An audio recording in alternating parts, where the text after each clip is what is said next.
ഈ അമ്മായിന് ഓർമ്മയുണ്ട് എല്ലാവർക്കും. ഇത് വേറെ ഒന്നുമല്ല, മറ്റേ കേരള സ്റ്റോറി ഇറങ്ങിയ സമയത്ത് തിയേറ്റർ റെസ്പോണ്ടിന് പോയപ്പം അവർ ഇന്റർവ്യൂ എടുത്ത ബൈറ്റാണ് അത്. എന്റെ കൂട്ടുകാരുടെ മോളുടെ സ്റ്റോറിയാണ്. എന്റെ പൊന്നുള്ള നിങ്ങളെ കൂട്ടുകാരിയുടെ മോളെ സ്റ്റോറി ആണെങ്കിൽ എന്റെ ആ പടം ഇറങ്ങിയപ്പോൾ മാത്രമാണ് ആ കൂട്ടുകാരിയുടെ മോളെ സ്റ്റോറി എന്ന് പറഞ്ഞ് തൊള്ളേന്ന് വന്നത്. ഇപ്പൊ വരും. അപ്പൊ ഇനി അടുത്ത കേരള സ്റ്റോറി 2 വരുമ്പം അടുത്ത റിലീസ് ഇപ്പം കുറെ കോടതിയിലൊക്കെ കൊടുത്തിട്ട് ഹർജി കൊടുത്തിട്ടുണ്ട് ഈ കേരള സ്റ്റോറിക്കെതിരെ. അത് കൊടുത്തു പോയത് ഒരു നമ്പൂതിരിയാണ്. ഇപ്പൊ ഇനി അടുത്തത് വരും. ഇനി അഥവാ റിലീസ് ആയി കഴിഞ്ഞാൽ ഇപ്പൊ വരും കേരള സ്റ്റോറി. എന്റെ മോളെ ഇങ്ങനെ ബീഫ് കൊടുത്ത് തിന്നാൻ പറഞ്ഞ് കെട്ടിയിട്ട് തിന്നാൻ പറഞ്ഞ് എന്നും പറഞ്ഞ് ഇപ്പൊ വരും കുറെ മൂവിക്കൊണ്ട്.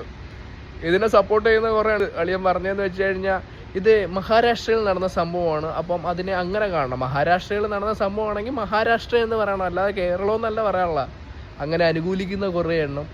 ഇതെന്താണെങ്കിൽ ലാഭം എന്ന് പറഞ്ഞു കഴിഞ്ഞാൽ ബീഫ് കച്ചവടക്കാർക്കാട്ടോ.